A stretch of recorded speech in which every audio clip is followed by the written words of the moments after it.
about your son, Laz? Lazarus is 16 years old. He's a good kid. He got into a little bit of trouble because he was hanging out with the wrong people that led him to having to go to a court-ordered school.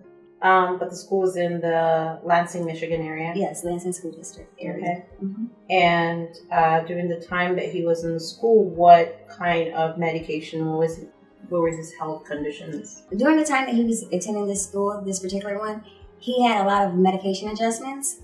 He was trying to get his medication regimen to work for him to balance him out a little bit. He currently has the right medication. He's currently stable, but at the time of the incident, he was, but he wasn't. Just okay. He was, but he wasn't. What was he diagnosed with at the time of the incident? He had PSTD, bipolar 1 with psychotic features, ADHD, things like that. So was it more tantrums? That's it. What were some of the symptoms that you would see with the imbalanced medication? With imbalanced medications, he would just become lethargic, more so lethargic than anything else. But he's very, with his system, it's a lot of medications that he's allergic to, and they will cause like different types of reactions. But however, even though he was on 6 to 8 pills per day, he wasn't having like bad reactions from them. It was just more lethargic, just too many medications tiring him out. When this incident happened at the school, how did you react when you got that phone call? I was actually driving to work that day. I work close to the juvenile facility. I seen the police car in front of me. I went into work. As I was going into work, I got a phone call saying that my son had threatened to shoot up the school. Right after that, the police immediately came up to my job. I called my immediate supervisor into my office, and I explained to her what was going on along with police officers. At that time, we left. We went back to my house, and my house was searched. Nothing was found illegal, no firearms, no ammunition, or anything like that. So let's go back to the situation at the school. You get a call, and the call says that your son threatened the school to shoot up the school. Yes. Okay. Tell me about the police report, the police phone calls. Tell us a little bit about that. The police report doesn't match the police call. The police were called on him on the non-emergency police line. The caller who called in stated that he didn't witness anything. However, my son was behaving normally, going about his day. He was still in class. He didn't know what was going on. He wasn't in the detention room, and he was not in custody. So even after he claimed to have threatened the school to shoot up a school, they let him walk around the school, and no one felt that threatened, and they actually didn't call 911. Yes. Instead, they called the local police line, asking the local police line to come pick him up. Yes. Tell me about 3 days prior to that. 3 days prior to that, according to the police report, 3 days prior to that, he had made different threats, similar threats of the same nature, but nothing. No one reported anything. No one said anything. It wasn't until the police came out there to take the report that 3 days prior he had said something. So it wasn't mentioned to you. You didn't get a phone call. Nothing. No note came home saying your son has threatened the school 3 days prior. But on that day, which was a Friday. And he said tomorrow everybody wear blue. He said it's different ways that he said something about everybody should wear blue, but it's gone around different ways as to different people stating it. When he was asked, he said that he had said that everyone should wear blue so that we can match. And a lot of students can corroborate that story. Yes, as well as staff.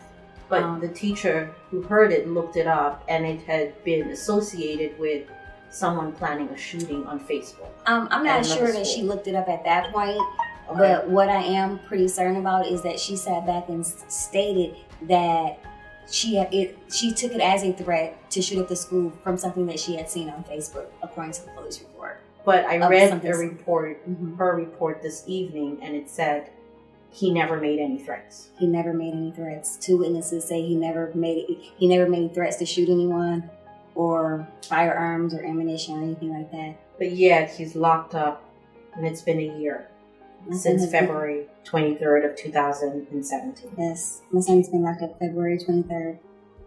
Tell me a little bit about the courts. Tell me from the time they took him and the time when he actually appeared in front of a judge about this incident. Tell me a little bit about that.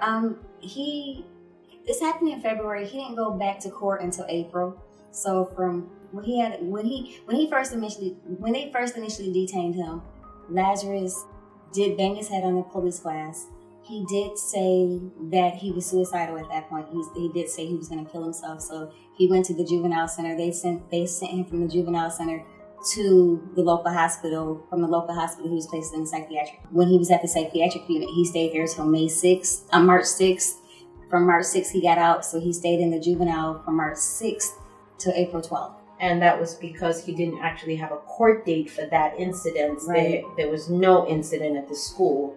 They had no charges. They had no charges, but yet they kept him for all that time. Yes. According to the mental health code, though, in the state of Michigan, usually when a person has gone to the psych unit, when they come out of the psych unit is when they're good. You don't hold them any longer than that. So that's another question that I do have is why was he still being detained? After he received his treatment. After he's received mental health treatment. Do you think that some of the things that may have been occurring at the time with him and some of the way he was being treated was actually frustrating him the more on top of the medication? It's almost like he's not being heard. So was that what was maybe causing him to have, the hitting his head on the police car? No, I think he hit his head on the police car because he couldn't believe what was happening. He had just got accused of shooting up the school, which from accused that he got confronted about wanting to shoot up the school, but that wasn't his intentions of what he had said. That was an assumption that someone had made. It was more so he said it and someone said, well, this is what you mean by it. And, in the police report, they say that they went up to the person confronted him and went up to him and said, basically like you shouldn't say those type of things.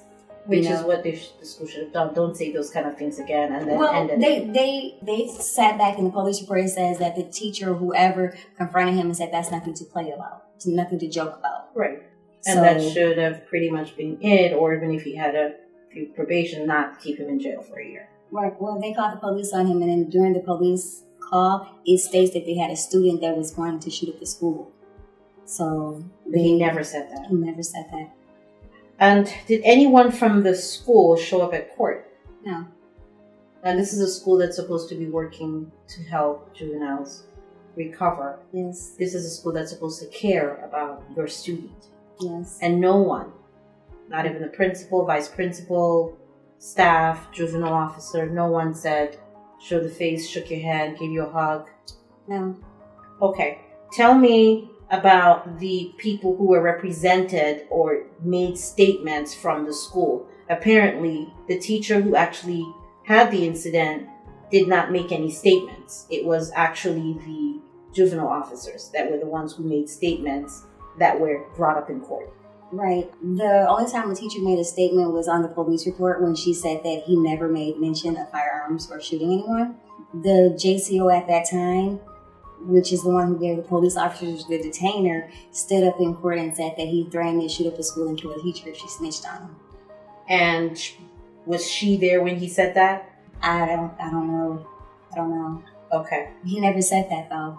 Okay, right, so because the teacher that he said everybody wear blue to said he never made any threats. Right, so why is someone standing up in court saying that he threatened to shoot up the school? Right. Okay. Tell me about when he got transferred to Ohio. So after this court date, then he got transferred to Ohio. Tell me about him being the first student or kid to go to this facility in Ohio. Tell me about that. After this court date, he was ordered by the courts to attend a program in Ohio. Okay. When he was attending the program in Ohio, before he left to Michigan, his juvenile court officer switched.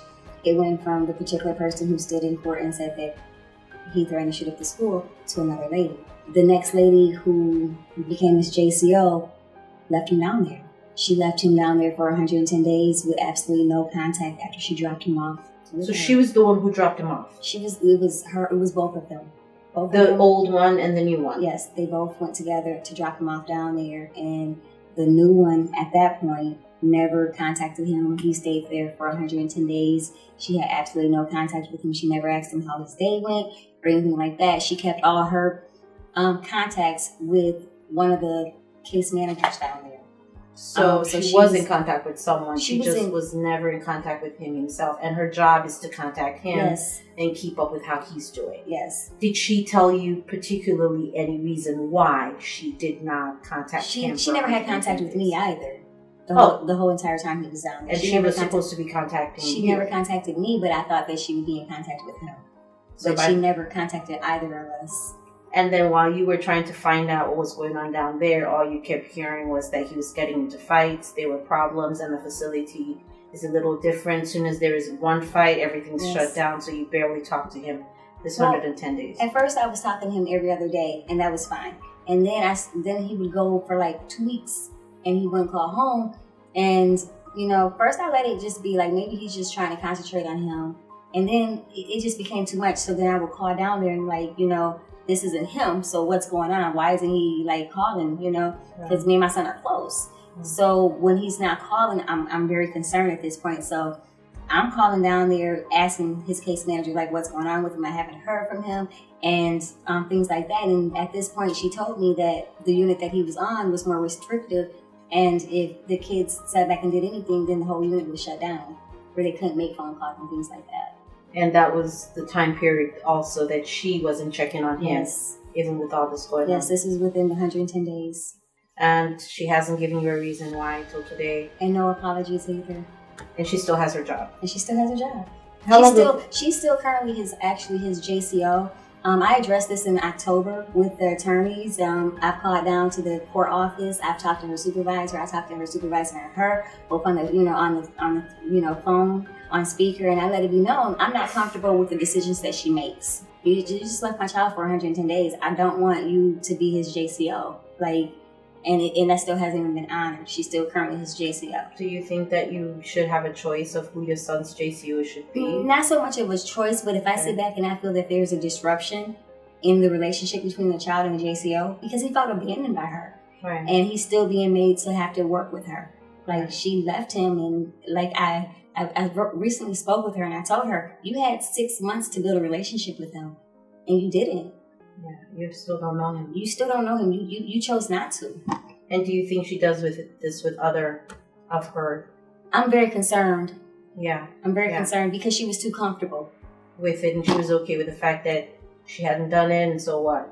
Right. But she did admit to it in court that she did leave him for 110 days, and her excuse was, I contacted the caseworker, the case manager. And what did the case manager say was going on? Everything was fine? Well, obviously she was telling her, she was reporting to her that he was fighting a lot, but she never asked him why he was fighting. She never cared about. She never cared to ask. Yeah. Tell me about the attorney. What's going on now with that? Because that's where you're at right now. Right. There's an attorney who was supposed to appeal the case, looked at all the discrepancies. All the people who've said one thing meant another. I've seen several people you've shown me today where one person has said something and in another report the supervisor said something totally different. So you have a case here. Why isn't anyone trying to help you? As of right now, it shouldn't have dragged on as long as it has. It shouldn't have gotten to this point. The attorney, as of tomorrow at 2 o'clock, has chose to withdraw. So we have to deal with that situation. So as of tomorrow at 2 o'clock, I have no legal representation for my son. And so what do you need? What do you need this community to do for you? What do you need people to do for you now? I need to get the word out. I need to let it be known that right now I want the wrong that was done to my son to be made right. I want the fact that these reports from different placements that they sent out it's in his record that he threatened to shoot somebody. Well, he's threatening to shoot up a school. That's in his record. I want that to be taken out of his record. I need an attorney that's not going to be scared to challenge it, because his attorney had everything that he needed to sit back and prove my son's innocent, yet he walked away. I asked him at least 8 times just on emails alone. So when we go to court tomorrow, I will ask that, he's supposed to get another attorney. I don't know anything about this new one, but I'm going to ask, can we have a motion to reconsider?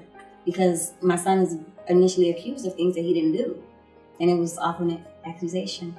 Do you feel like the state and the court system has abandoned you and your son? I do. I've gone to some pretty high places with this, some seriously high places. I've sent packets overnight express to some pretty big people, and I got no response. And he's been asked to do another year. He's been asked to do a year. Yep, another year. So he's been out since 2018. By the time they plan on letting my son go, he would be almost 18 years old. All because he asked people in the class to wear blue. All because he said everyone should wear blue. That's where it becomes heartbreaking. And he's had a son since he's been gone. Yes, he has a 7-month-old baby that he missed everything, like the birth, all the last 7 months of his life. Things that he can never get back. And he's doing well in his school. Yes. He's, the whole time that he's been back in Michigan, he had fights when he was in Ohio due to the place that he was in, the type of place that he was in. Tell me a little about that place. What were the incidents that he was going through there? This is the place where he was left for 110 days. For 110 days, he had to fight almost every day because people were taking his food, people were peeing in his bed. There was, he said he would walk down the hall and people would smack him and things like that. And I know that he's only telling me a portion because he doesn't, he would never share with me everything that happened. But I know he slept on the floor a lot. This particular facility charged me almost $800 a month for him to sleep on the floor. Wait, why are they charging you $800 a month? Because he's the first child from the state of Michigan to ever go to this placement. So the state of Michigan picked up a bill for $525 per day. Because he, $525 per day. So the portion that they cut me to have to pay was almost $800. Why do they have to have you pay when they're the ones who sent him there? More orders. Yeah. So because he's sleeping on the floor because someone peed in his bed. Yes.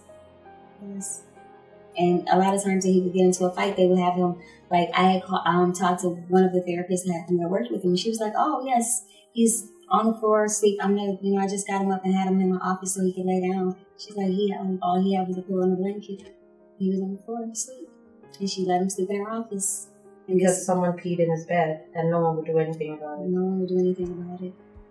And when I talked to the state of Michigan, like the people that are involved in this about that, I was told, oh, what he's saying isn't true. It never happened. And I had to let him know, you do not have to walk in his shoes, and neither did the person who's telling you that it didn't happen. If he says it happened, I believe him. Yeah. And he has no reason to make it up. And you have all this documentation. You even have documentation from the lady who let him sleep in her office, that he was sleeping on the floor because someone peed in his bed and they wouldn't do anything about it. I have all the documentation. And they didn't tell you the particular reason why they had to take him to this facility in Ohio. Was it a trial? They took him to this particular place in Ohio because no one else would accept him. Actually, who wants to accept a kid that's trying to shoot up a school and kill a teacher? That's what they said to you? For the most part, yeah. No one would take him because that's what they were writing down in the referrals. So Boys Town, a basis or something like that, Highfields, no one would take him. And this place was basically like a mental hospital during the daytime and a residential center during the night. Okay, well, is there anything else you want us to know about what you need or how we can help? Or I would just really like my baby to be at home, to be able to be a father to his son. And that's why I'm out here like this for him. Thank you for taking the time to talk to us. Thank you.